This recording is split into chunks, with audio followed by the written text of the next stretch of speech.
Price action trading పై అశోక్ దేవనం ప్రియ conduct చేసే webinar కోసం ఈ నెంబర్ కి కాల్ చేయండి.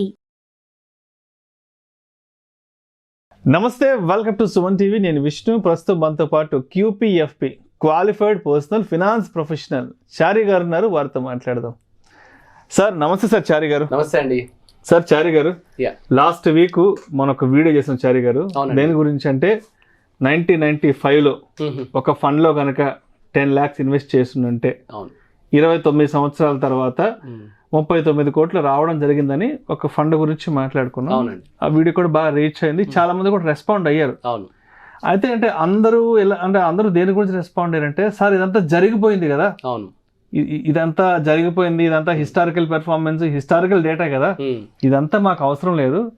ఇలా ఏదన్నా జరగబోయేది నెక్స్ట్ ఒక 20-30 yearsకి ఈ ఫండ్ ఏదైతే రిటర్న్స్ ఇచ్చిందో ఇలాంటి రిటర్న్స్ ఇచ్చే ఫండ్ ఏదైనా ఉందా అంటూ మాకు ఏదైనా ఒక ఫ్యూచర్ ప్రొడిక్షన్ కావాలంటే చాలా మంది అడిగారు. అంటే మ్యూచువల్ ఫండ్స్ విషయానికి వస్తే ఆ విధంగా ఒక ఫ్యూచర్ ప్రిడిక్షన్ చేసి చెప్పొచ్చు అంటారా? అది ముందు ఏమైనా ఎక్స్పెక్ట్ చేయగలరా? అంటే ఈ ఫండ్ నెక్స్ట్ 20-30 yearsలో ఇంత పెద్ద ఎత్తున రిటర్న్స్ రాబట్టబోతోంది అంటూ అది ఎవరైనా ఆ భవిష్యత్తుని ప్రిడిక్ట్ చేయగలరా మ్యూచువల్ ఫండ్స్ విషయంలో? దట్స్ ప్రాక్టికల్ ఇంపాసిబుల్ అండి. బట్ ఒక పని చేయొచ్చు మనం. ఎలా చేయొచ్చు అంటే, పర్టికులర్ ఫండ్ ఇంత రిటర్న్ ఇస్తుందా అలా కాకుండా అసలు మార్కెట్స్ కి ఇంత స్కోప్ ఉందా లేదా అనే ప్రెడిక్షన్స్ మాత్రం చేసుకోవచ్చు అండి మనం. ఓకే, ఇదంతా ఫండమెంటల్ అనాలిసిస్. బేసిక్ గా ఈ ఒక్క ఫండే కాదండి, యాక్చువల్గా ఇంతే రిటర్న్స్ ఇచ్చిన ఫండ్స్ చాలా ఉన్నాయి ఇండియాలో. మనకి ఏంటంటే జస్ట్ అది మార్కెట్ ఇలా ఉంది, మ్యూచువల్ ఫండ్స్ లో ఇంత అద్భుతమైన రిటర్న్స్ వచ్చాయని ప్రజలకు అర్థం కావడానికి ఆ వీడియో చేశాం. నెక్స్ట్ 20-30 years మార్కెట్ ఇలా ఉండబోతుందా అనే ప్రెడిక్షన్స్ మాత్రం మనం చేయొచ్చు, కానీ ఎగ్జాక్ట్ గా ఫండ్ ఇలాంటి రిటర్న్స్ ఇచ్చే అవకాశం ఉందని మనం చెప్పడానికి ఎవరికి ఇంపాసిబుల్. అంతకంటే ఎక్కువ రిటర్న్స్ ఇచ్చే ఫండ్ కూడా రావచ్చు, అంతకంటే ఎక్కువ రిటర్న్స్ ఇచ్చే ఫండ్స్ ఇంకా బోల్డ్ రావచ్చు. కానీ అసలు ఫస్ట్ ఆఫ్ ఆల్ ఆ ఫండ్స్ కి అంత కెపాసిటీ ఉందా లేదా అంటే, మన మార్కెట్స్ కి అంత కెపాసిటీ ఉందా లేదా అని చూడాలి. సరిగ్గా 3 సంవత్సరాల క్రితం సుమన్ టీవీలోనే ఈ ప్రొడిక్షన్స్ తో నేను ఈ వీడియో చేశాను. ఇదే కాన్సెప్ట్స్ నేను అందులో చెప్పానండి. మళ్ళీ ఒకసారి మన ప్రేక్షకులందరి గురించి ఒకసారి మళ్ళీ రిపీట్ చేస్తాను అవన్నీ. ఓకే, ఇప్పుడు ఫర్ ఎగ్జాంపుల్ వరల్డ్ లో మన ఫైనాన్షియల్ గురువు ఎవరు చూస్తారంటే వారెన్ బఫెట్ ని చూస్తారు. ఇప్పుడు వారెన్ బఫెట్ ఎందుకు అంత రిచెస్ట్ పర్సన్ అని మిమ్మల్ని అడిగితే మీరు ఏం చెప్తారు? అంటే ఆయన చాలా చిన్న వయసు నుంచి ఇన్వెస్ట్మెంట్ స్టార్ట్ చేశారు. 10-11 సంవత్సరాల వయసు నుంచి ఇన్వెస్ట్మెంట్ స్టార్ట్ చేశారు. తర్వాత ఆయన ఎక్కువ లాంగ్ టర్మ్ గురించి ఎక్కువ చెప్తారు. అంటే లాంగ్ టర్మ్ లో కాంపౌండింగ్ అనేది ఎలా ఎఫెక్టివ్ గా పనిచేస్తుంది ఏంటనే దాని గురించి ఆయన ఎక్కువ చెప్తుంటారు. కరెక్ట్. తర్వాత ఆయన ఒక స్టాక్ ని ఎగ్జాక్ట్ గా అనాలిసిస్ చేసి దాంట్లో ఉన్న మంచి చెడుల గురించి ఆయన కరెక్ట్ గా అంచనా వేయగలడు. కరెక్ట్. సో అందులో ఆయన దిట్ట. ఇప్పుడు ఇలా ఎన్నో రీజన్స్ చెప్తారు. ఆయన తక్కువ ఏజ్ లో స్టార్ట్ చేశాడు, స్టాక్ ని బాగా స్టడీ చేస్తాడు. ఓకే, ఆయన long term investor, compounding effect అంటే ఆయనకు బాగా అర్థమైంది. ఇవన్నీ బాగా చెప్తారండి. బట్ ఒక్క క్వశ్చన్ ఏంటంటే, ఇఫ్ వారెన్ బఫెట్ అనేవాడు యుఎస్ లో కాకుండా ఏ పాకిస్తాన్ లోనో ఆఫ్ఘనిస్తాన్ లో పుట్టుంటే ఇంతే సేమ్ రిచెస్ట్ పర్సన్ అయ్యేవాడా? సేమ్ తెలివితేటలు ఉన్నా కానీ అవకాశం ఉండదు అక్కడ, రైట్? అంటే దీని అర్థం ఏంటంటే, తన growth directly proportionate to his country growth. ఆయన ఒక దేశం గ్రోత్ ఏదైతే ఉందో ఆ దేశం గ్రోత్ లో ఈయన ఒక పార్ట్. అదే నడిపించింది ఆయన ముందుకు ఆ విధంగా. Exactly, right. సో అంటే ఇప్పుడు మనకి గత 30 సంవత్సరాలలో ఈ పలానా ఫండ్ అద్భుతమైన రిటర్న్స్ ఇచ్చింది అంటే మన కంట్రీ కూడా అలా గ్రో అయింది, మన ఎకానమీ కూడా అలా గ్రో అయింది కాబట్టి ఆ ఫండ్ అంత రిటర్న్స్ ఇవ్వగలిగింది. అలాగే నెక్స్ట్ 20-30 years ఇలాంటి ఫండ్స్ ఇవ్వబోతాయా, ఇంతే అద్భుతమైన రిటర్న్స్ వస్తాయంటే ఇంతకంటే అద్భుతమైన రిటర్న్స్ కూడా రావచ్చు.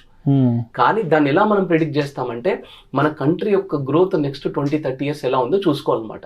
మన కంట్రీ గ్రో అయ్యిందంటే మటుకు డెఫినెట్ గా ఇలాంటి ఫండ్స్ 100లో రావచ్చు, 10లో రావచ్చు, లక్షల్లో, 1000. అంటే ఆ ఎకానమీ గ్రోత్ లో మనం పార్టిసిపేట్ చేయగలగాలి. ఇది మన economy growth next 20 years, 15-20 years production వరకు చేయగలిగితే కనుక ఎలా ఉంది సిచ్యువేషన్ అంటే, మన ఎకానమీని 3 key factors run చేస్తున్నాయండి.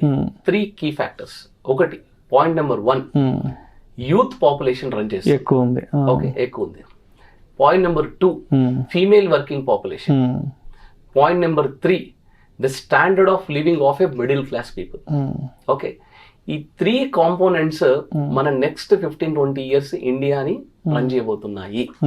Okay, first point, youth population విషయానికి వస్తే ఏమవుతుందంటే 40 crores ఆఫ్ యూత్, అంటే మన దగ్గర అరౌండ్ 30-40% అంటున్నాం, ఒకవేళ 40 crores అనుకుంటాం, 140 crores పాపులేషన్ ఉన్న కంట్రీలో 40%, 32-35% యూత్ పాపులేషన్ ఉన్నారంటే వాళ్ళు కొన్ని వందల కంట్రీస్కి పాపులేషన్ ఇంత లేదు, కొన్ని వందల కంట్రీస్కి పాపులేషన్ ఇంత లేదు. అంత పాపులేషన్ మనకి నెక్స్ట్ 5 to 10 yearsలో at least 50% of this youth population అందరూ కూడా వర్కింగ్ స్టేజ్లోకి రాబోతున్నారు. సో మనకు ఒక డేటా ఏం చెప్తుంది అంటే నెక్స్ట్ 10 yearsలో మనకి యూత్ పాపులేషన్ అనేది, అంటే మన ఇండియన్స్ చూడండి మీరు, ప్రతి కంట్రీలో ప్రతి పెద్ద కంపెనీస్లో CEO లాగా వర్క్ చేస్తారు. ఆల్రెడీ ఇది జరుగుతుంది మనకి. అలాగే నెక్స్ట్ 10 సంవత్సరాల్లో మాత్రం అద్భుతమైన గ్రోత్ ఈ యూత్ పాపులేషన్ వల్ల వస్తుంది. అన్ని కంట్రీస్ లోంచి మీరు అబ్జర్వ్ చేయండి, చైనా నుంచి ఒకటి ఇంపోర్ట్ అవుతుంది, ఓకే, తైవాన్ నుంచి ఒకటి ఇంపోర్ట్ అవుతుంది, ఒక దగ్గర నుంచి ఎలక్ట్రానిక్స్ ఇంపోర్ట్ అవుతాయి, ఒక దగ్గర నుంచి ఆయిల్ ఇంపోర్ట్ అవుతుంది అట్లా. కానీ ఇండియా నుండి ఒక స్కిల్డ్ బ్రెయిన్స్ ఇంపోర్ట్ అవుతాయండి. ఓకే, మంచిగా స్కిల్డ్ లేబర్ అనేది మనకి ఇండియాలో దొరుకుతుంది. ఓకే, ఇది one of the key factor, definite గా మన కంట్రీ గ్రోత్ కి, మన కంట్రీ ఎకానమీకి హెల్ప్ అవుతుంది. First point. Second point, female working population. మీరు అబ్జర్వ్ చేయండి, ఎగ్జాక్ట్లీ ఒక 15-20 years బ్యాక్, 1999-2000 ఈ టైంలో మీరు ఒక గవర్నమెంట్ ఆఫీసెస్లలో లేదా గవర్నమెంట్ కాలేజెస్లో, గవర్నమెంట్ స్కూళ్ళల్లో మాత్రమే టీచర్స్ని ఈ ఫీమేల్ వర్కింగ్ పాపులేషన్ చూసారండి. బట్ ఇప్పుడు ఎలా ఉంది సిచ్యువేషన్? ఇప్పుడు ప్రతి ఆఫీస్లో ఫీమేల్ వర్కింగ్ పాపులేషన్, అంటే 20 years బ్యాక్ ఈ అదర్ కంట్రీస్కి ఫీమేల్ వర్కింగ్ పాపులేషన్ ఉండేది, బట్ ఇండియాకి లేదు. ఇది ఒక కొత్త రెవల్యూషనరీ చేంజ్ జరిగింది మన దగ్గర. So female working population encouragement చాలా జరిగింది. And next generation you cannot imagine, అంటే దాదాపు all female working population, every female will work now. Data ఏం చెప్తుందంటే నెక్స్ట్ 10 yearsలో వరల్డ్లో హైయెస్ట్ ఫీమేల్ వర్కింగ్ పాపులేషన్ మన కంట్రీ ఉంటుందని చెప్తుంది data. Okay, and third point, standard of living of a middle class. Okay, మీరు for example సరిగ్గా మేము 15 సంవత్సరాల క్రితము కేరళ వెళ్ళామండి, అంటే అయ్యప్ప స్వామి దీక్ష తీసుకొని. ఆ రోజు ఫ్లైట్ లో అయ్యప్ప స్వాములు 1-2 మాక్సిమం 3. కానీ ఇవాళ అదే ఫ్లైట్ సపరేట్ గా స్వాముల గురించే సపరేట్ ఫ్లైట్ బుక్ చేయాల్సి వస్తుంది. ఇన్ఫాక్ట్ అదే శబరిమలలో సపరేట్ గా ఎయిర్పోర్టే కడుతున్నారు. అంత మిడిల్ క్లాస్ పీపుల్ ఫ్లైట్స్ ఎక్కడం స్టార్ట్ చేశారు. ఓకే, ప్రతి కంట్రీకి వెళ్ళడం స్టార్ట్ చేశారు. Okay, middle class standard of living ఎందుకు అలా ఉంటుంది అనేది మన ప్రాసెస్, మన థింకింగ్ ఎలా ఉంటుంది సైకలాజికల్ గా చూడండి మీరు. ఫర్ ఎగ్జాంపుల్, రోడ్ సైడ్ లో ఒక ఫిల్టర్ కాఫీ దొరికింది అనుకోండి, అది ఎంతకు అమ్ముతారు? మాక్సిమం ఒక 20 రూపాయలు, 25 రూపాయలు, 30 రూపాయల లోపల మాక్సిమం కదా. అదే కాఫీని తీసుకెళ్లి కాఫీ డేలో పెట్టామనుకోండి, 250, 370, 400, 500, 600, దానికి ఇంకా లిమిట్ అంటూ లేదు కదా.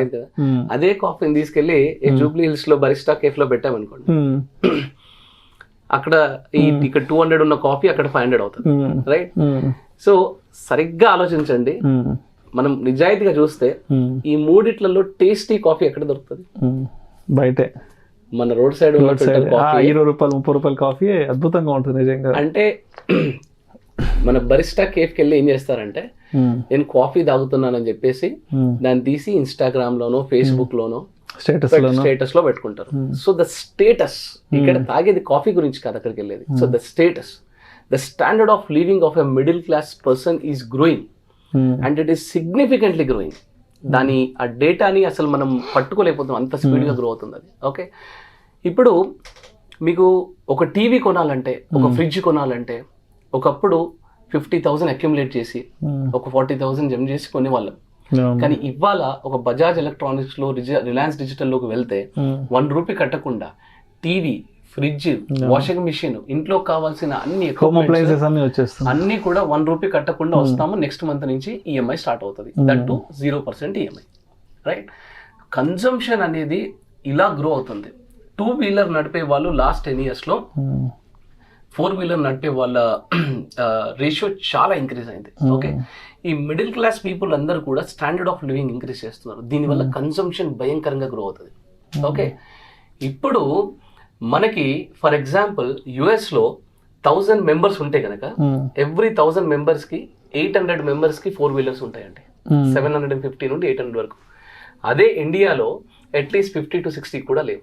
ఎవ్రీ 1000 members లో 50 కూడా లేవు. యాక్చువల్ నెంబర్ 20-30లో ఉంది అంతే. That's it. అంటే ఇంకా ఎంత కన్సంప్షన్ ఉంది అంటే జరిగిన కన్సంప్షన్ ఎంత ఉంది, జరగబోయే కన్సంప్షన్ ఎంత ఉంది. ఓకే, జస్ట్ జరిగిన కన్సంప్షన్కే లాస్ట్ 10 years లో 2013 నుండి 2000 ఇప్పటి వరకు లాస్ట్ 10-11 years లోనే already mutual funds last 20-30 years ఇచ్చిన రిటర్న్స్ కంటే అద్భుతమైన రిటర్న్స్ ఇచ్చాయి. ఓకే, కొన్ని ఫండ్స్ ఉన్నాయండి. లాస్ట్ టైం కూడా నేను చెప్పాను, ఫండ్ నేమ్ చెప్పాను కానీ ₹1 కోటి ఇన్వెస్ట్ చేస్తే వాళ్ళకి 10 కోట్లు అయిందండి. 10 లక్షలు ఇన్వెస్ట్ చేస్తే ₹1 కోటి అయింది ఆ ఫండ్ లో. ఓకే, ఇది ఆల్రెడీ మనం చెప్పుకుంటున్న డేటా ఏదైతే ఉందో, మనం చేస్తున్న ప్రిడిక్షన్స్ ఏదైతే ఉందో ఆల్రెడీ మన కళ్ళ ముందు జరుగుతోంది, స్పీడ్ గా జరుగుతోంది. ఓకే, అండ్ నెక్స్ట్ 15-20 years ఈ డేటా, నేను మీకు చెప్పిన డేటా ఏదైతే ఉందో ఇది అన్ని కంట్రీస్ కలిసి మన పైన చేసిన అనాలిసిస్ తో ఇచ్చిన డేటా. ఏదో మన కంట్రీని మనం ఏదో ప్రేజ్ చేయడానికి, మనం ఏదో మన కంట్రీని లేపడానికి మనం ఏదో ఈ డేటా నేను చెప్పట్లేదు మీకు. మన కంట్రీ మీద అదర్ కంట్రీస్ అన్ని కూడా మన కంట్రీ మీద చేసిన అనాలిసిస్ ప్రకారం ఇచ్చిన డేటా ఇదంతా.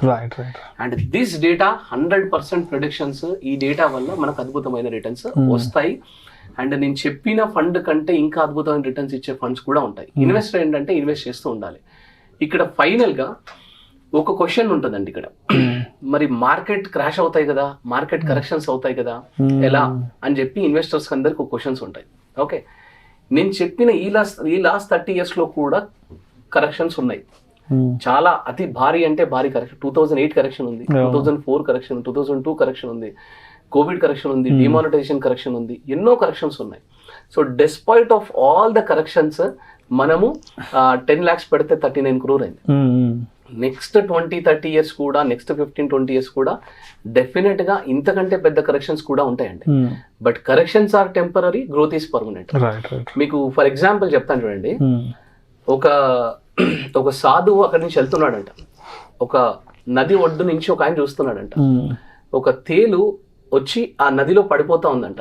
సో దాన్ని రక్షించడానికి సాధువు ఏం చేస్తున్నాడంటే ఒక చిన్న ఆకు పెట్టి ఆ తేలు ఇంట్లో కాపాడుతున్నాడంట. కాపాడుతుంటే ఆ తేలు ఏం చేస్తుందంటే సాధుని కుట్టిందంట. కుట్టేసరికి అది ఇట్లా బట్ట చుట్టుకొని మళ్ళీ నీళ్ళలో పడుతుంటే మళ్ళీ ఆకు పెట్టి కాపాడుతున్నాడు. అలా 2-3 సార్లు జరిగిందంట. ఆ ఒడ్డుపై నేను చూస్తున్న ఒక వ్యక్తి, నీకేమైనా పిచ్చా బాబు, నువ్వు ఏంటి అది కుడతా ఉంటే నువ్వు దాన్ని అలా కాపాడుతున్నావు అని చెప్పేసి, పట్టుకుంటున్నావు ఏంటి, అలా కాపాడుతున్నావు ఏంటి, అది కుడతా ఉంది, నేను నీకు అర్థం కావట్లేదు అని పైనుంచి తిడుతున్నాడు. సాధువు అన్నాడంట, కుట్టడం దాని వ్యక్తిత్వం, దాని స్వభావం, దాని లక్షణం, రక్షించడం నా లక్షణం, నా స్వభావం, ఇలా చెప్పాడంట. మార్కెట్స్ అనేవి కుడతానే ఉంటాయండి. మనము మార్కెట్ లో ఇన్వెస్ట్ చేసినప్పుడు లాంగ్ టర్మ్ లో మీ 10 లక్షలు 39 కోట్లు అవ్వాలి అంటే ఊరికే అవ్వదు. మీరు కూడా ఒక సాధువు లాగా మారిపోవాలి. కుట్టడం దాని లక్షణం. It's a nature of the market. ఎవరు చేంజ్ చేయలేరు దాన్ని. మార్కెట్ కరెక్షన్స్ అనేవి నేచర్ ఆఫ్ ది మార్కెట్, దాని తత్వం, దాని లక్షణం అది. As a investor long term invest చేయడం, గోల్ అచీవ్ అయ్యే వరకు ఇన్వెస్ట్ చేయడం, మీ డబ్బులు ఎక్కువ రిటర్న్స్ రావాలి, కంట్రీ యొక్క గ్రోత్ మీరు తీసుకోవాలంటే మీరు సాధువులాగా మారి మీ లక్షణాన్ని మార్కెట్ కరెక్షన్స్ కి అతీతంగా మీరు ఇన్వెస్ట్ చేసుకుంటూ వెళ్ళాలి. కన్సిస్టెన్స్ గా ఇన్వెస్ట్ చేసుకుంటూ వెళ్ళాలండి, అప్పుడే వస్తుంది. సో ఫైనల్ గా మీరు అడిగిన క్వశ్చన్ కి ఆన్సర్ ఏంటంటే 100% ఈ ఫండ్ ఉందా అని చెప్పలేం, కానీ ఇలాంటి బోల్డ్ ఫండ్ వచ్చే అవకాశం ఉంటుంది. So but as a investor మీరు సాధువులాగా మారిపోయి లాంగ్ టర్మ్ ఇన్వెస్ట్ చేస్తూ ఉంటే మటుకు డెఫినెట్ గా రిటర్న్స్ వర్కౌట్ అవుతాయండి. థ్యాంక్ యూ సో మచ్ గారు. థ్యాంక్స్ అండి. సుమన్ టీవీలో మీ పర్సనల్ అండ్ బిజినెస్ ప్రమోషన్స్ కోసం కింది నెంబర్ కి కాంటాక్ట్ చేయండి.